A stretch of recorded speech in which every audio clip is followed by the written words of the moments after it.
Nick Tammaro with you for the In the Money Media Network. Going to take a look at the late pick 5 on this Saturday, July 3rd card at Belmont Park. The first leg's been taken off the turf, but it's actually still a very competitive race, and I think this is a pretty interesting sequence from top to bottom. It's sort of an inverted pyramid in that you're going to need more horses early on to be able to narrow it down in the back end of it. Getting started in that 6th race, I'm going to be 4 deep, 3, 5, 12, 14, keying on number 3, Alcatam, who should be a decent enough price last time out in his first try for trainer Todd Pletcher. He landed in the race that effectively was the prep for Happy Saver for today's Suburban, which goes as race number 10. Obviously, the competition in that affair much too tough for this veteran. He's always trained well. Shows up today as an announced ridgeling, wondering if that's something that could have been nagging him in the past, and figuring that Alcatam will get the right kind of trip. Also worth noting, his best race in the last couple of years came on a wet track down at Oaklawn, so the opportunity here with a lot of moisture in the surface looks like it might be pretty interesting. Moving on to a super competitive 7th race, I'm going to use every bit of the 2, 4, 7, and 8,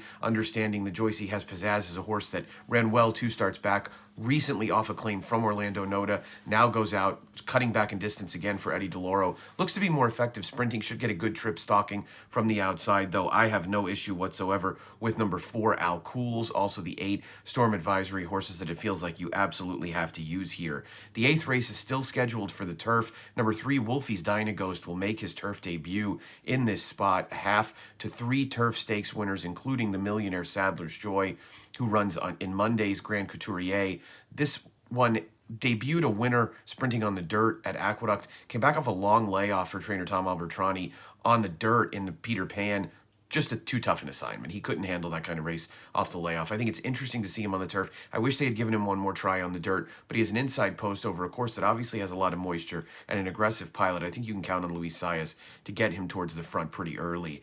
The 9th race, the Perfect Sting, is going to be scratched down to no more than 4 horses if this race stays on the turf, and Viadera is going to be a prohibitive favorite. She's a horse that was effective last year and got better really as time went by in 2020, capping her campaign with a win in the Matriarch. She also won the Noble Damsel for Chad Brown. She's not a little bit up against it pace-wise here. There's really only one speed horse on paper, that being Piedi Bianchi, although we also don't really know what kind of speed Honey Cake will have to offer in her North American debut. She did show some speed overseas. Of course, it doesn't always equate, but I think Viadera will have them within her sights right from the start and should be able to get the job done here at a pretty short price. The Suburban is a fascinating matchup between Mystic Guide and Happy Saver. The last time they saw each other was back in the Jockey Club Gold Cup in 2020. We'll see if things have changed. It looks as if they have based on the recent performances of Mystic Guide. Happy Saver's horse is going to have to elevate his game if Mystic Guide shows up with the kind of effort he put forth in either the Razorback or the Dubai World Cup. Both tremendous performances and clear signs that he is the boss of the handicap division until dethroned. Good luck with this pick 5 sequence at Belmont. I'll be back with you for some thoughts on the July 4th card. And remember, we're now just 13 days from Saratoga. Best of luck.